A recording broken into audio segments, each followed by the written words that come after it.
ভারত যে বাংলাদেশের সঙ্গে কী আচরণ করেছে, এই আচরণটা তো ভালো না।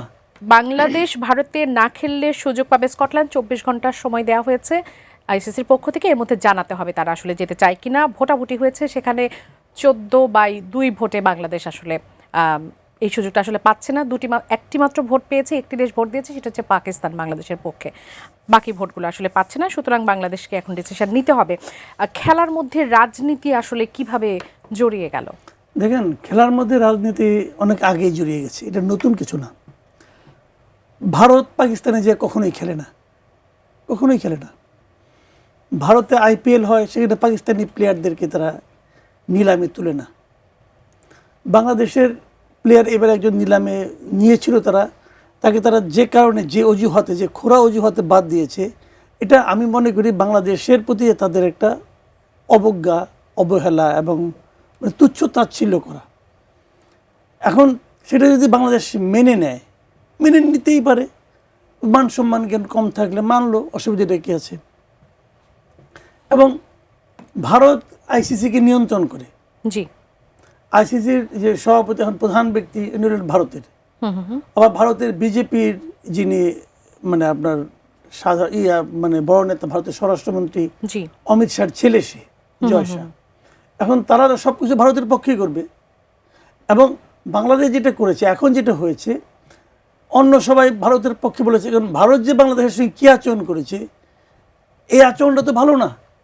এখন তোমার ইচ্ছা হলো নিলাম, ইচ্ছা হলো নিলাম না, এবং মুস্তাফিজুর রহমানকে আপনি নিরাপত্তা দিতে পারবেন না, তাহলে আমাদের 25-24 জন লোককে আপনি কীভাবে নিরাপত্তা দেবেন? এই প্রশ্ন বাংলাদেশের পক্ষে করা খুবই যৌক্তিক, আমি মনে করি, খুবই যৌক্তিক।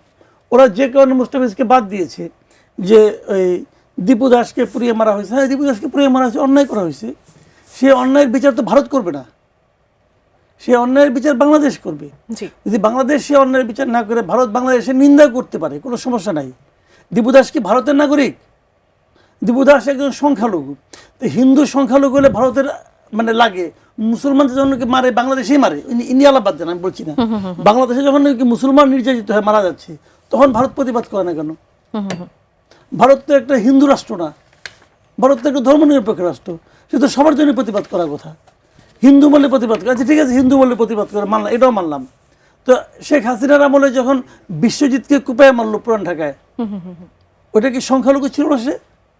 তখন তো ভারত কাউকে বাংলাদেশের কোনো প্লেয়ারকে বের করে দেয় নাই, দিছে? দেয় নাই তো। কাজেই এগুলি সংখ্যালঘুটু কিছু না। এটা হলো ভারত এই মুহূর্তে আমাদের সরকারকে বিব্রত করতে চায়, অপমান করতে চায়, এবং এটা করার জন্য যা যা করার দরকার তারা করতেছে। এবং এই করাটাকে